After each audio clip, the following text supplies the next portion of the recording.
Olá, meus queridos, graça e paz. Eu espero que todos estejam muito bem em nome do Senhor Jesus Cristo. Sou o pastor Silvio Daniel e vamos dar sequência ao nosso estudo Eterno Plano de Deus. E relembrando, nós já tratamos de dois dos principais tópicos que nós entendemos que se divide o Eterno Plano de Deus. Criação da dimensão espiritual, criação da dimensão material, e hoje nós vamos tratar da criação do ser especial.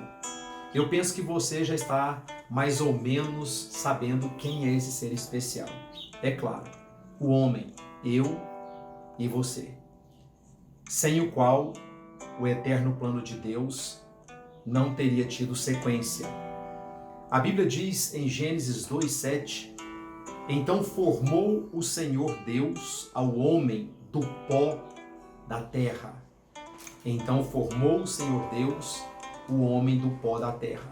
Formar é uma ação de trabalhar algo pré-existente para um propósito, para um fim. Formar tem como significado dar forma a alguma coisa, estruturar alguma coisa. Então a gente percebe aqui uma diferença de criar. Criar, quando você vai estudar a criação, você percebe que é de algo inexistente. E aí quando eu digo que eu sou um criacionista que crê no Big Bang, as pessoas ficam assim meio que assustadas.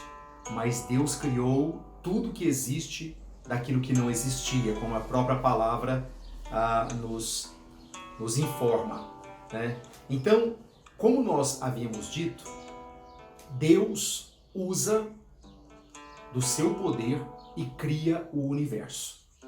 Criou a Terra dentro desse universo. E como nós percebemos no estudo passado, quando a Bíblia diz que a Terra era sem forma e vazia, parece que está dizendo que ela era igual a qualquer outro planeta.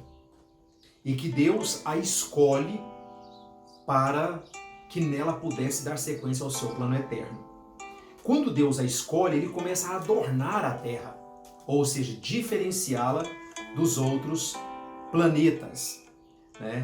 Então, do mesmo material, dos mesmos elementos que Deus fez todo o universo, Deus fez a Terra. Ela é uma parte mínima de um todo.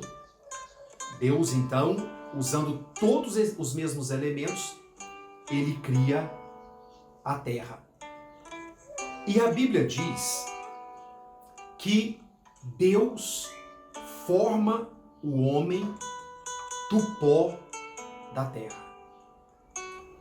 Nós estamos então concebendo aqui que Deus usa os mesmos elementos que ele usou para formar, para criar a terra, ele usa agora para formar o homem. Nós, no estudo passado, dissemos que vocês guardassem a expressão Mãe Terra. E vocês vão perceber a importância dessa expressão durante todo esse estudo e também quando nós formos estudar a nossa existência após a volta de Jesus Cristo, ou seja, na situação chamada céu. Então nós estamos concebendo a terra como sendo o ventre, a mãe que tem o seu ventre, de cujo ventre é tirado o homem. Como Deus faz isso? Usando todos os elementos que ele usou para criar o universo, para criar a terra, ou seja, para criar a dimensão material. Nós estamos dizendo então que o homem é uma parte mínima desse todo universal. Jó, no capítulo 1, no verso 21, diz o seguinte: nu saí do ventre de minha mãe, e nu tornarei para lá. O Senhor o deu, o Senhor o tomou, bendito seja o nome do Senhor. Então, o ventre da mãe, todos nós sabemos que não é o ventre da mãe de Jó. Ele estava se referindo à terra, da qual ele tinha consciência de que ele havia sido formado. Então, nós entendemos assim que Deus toma todos os elementos que ele usou para formar o universo, a terra, e forma o homem.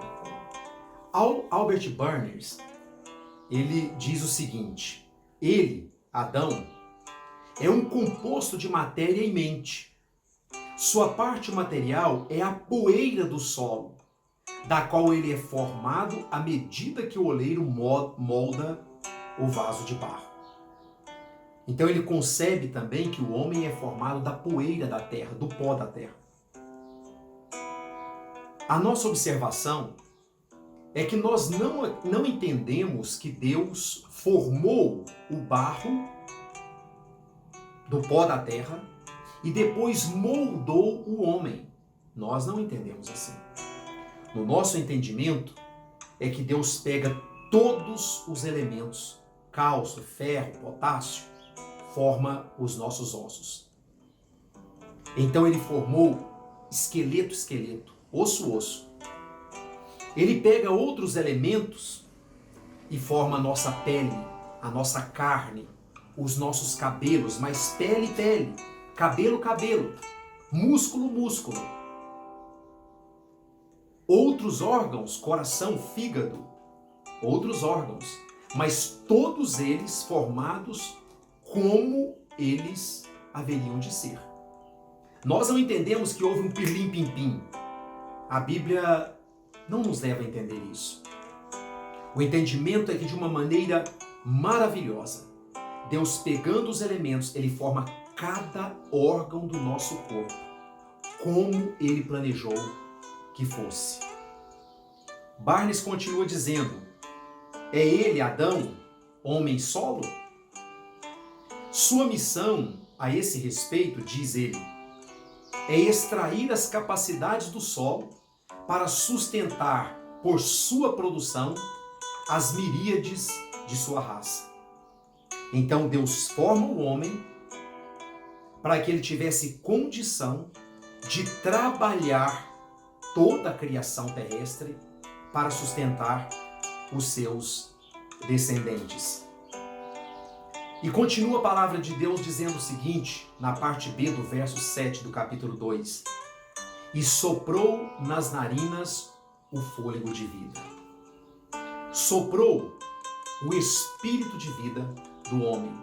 Ou seja, Deus concedeu de si. Ele sopra o espírito de vida, uma vez que Deus é espírito. No nosso entendimento, assim como os outros espíritos, os anjos, todos fluíram de Deus, o homem também, na sua parte espiritual, flui de Deus, emana de Deus. Esse é o nosso entendimento. Barnes, falando sobre isso, ele diz o seguinte: Barnes é um teólogo norte-americano, escritor, muito estudioso. Ele diz o seguinte: sua parte mental é outra fonte, e soprou em suas narinas o sopro da vida. A palavra aqui é nishamar, ou nishamar, como se queira pronunciar. E ele diz que é invariavelmente aplicada a Deus ou ao homem, nunca de qualquer outra forma, ou a outra criatura irracional. Esta parte racional, diz ele, é aquela em que ele, Adão, carrega a imagem de Deus, que nós vamos tratar no próximo estudo, e é adequada para ser o seu vice-líder aqui na Terra. Esse é o comentário dele. Alguns estudiosos, eu posso me referir a eles assim, eles não acreditam que essa nishamar, ela se refere ao fôlego de vida, ao espírito, mas ela se refere à alma como a alma dos animais, porque eles entendem que após a morte o homem deixa de existir. Ele existe enquanto está vivo. Morreu, acaba-se tudo. Nós não entendemos assim porque quando a gente vai para a aliança bíblica, e a princípio eu disse que é muito importante nós observarmos a aliança bíblica para entender um só versículo da Bíblia, nós não acreditamos assim, observando a aliança bíblica. Logo, o homem, então, passa a ter a sua mãe material, o seu ventre material, o seu colo material, que é a Terra, que é o universo, ou seja, a dimensão material. E o homem passa a ter o seu pai espiritual, que doou de si, que cedeu de si, para que nascesse o homem. Vocês vão ver nos próximos estudos que a palavra de Deus se refere a Adão como filho de Deus. Muito interessante isso. E então o homem passa a ter a mãe material e o pai espiritual. A mãe material, a dimensão material. O pai espiritual, a dimensão espiritual. Então, o homem se torna um ser no qual as duas dimensões se fundem, a material e a espiritual, e se tornam uma só. Que maravilha! Que maravilha! Em nós, seres humanos, as duas dimensões, no ato da nossa formação, elas se fundiram. O plano eterno, então, estava pronto para dar sequência.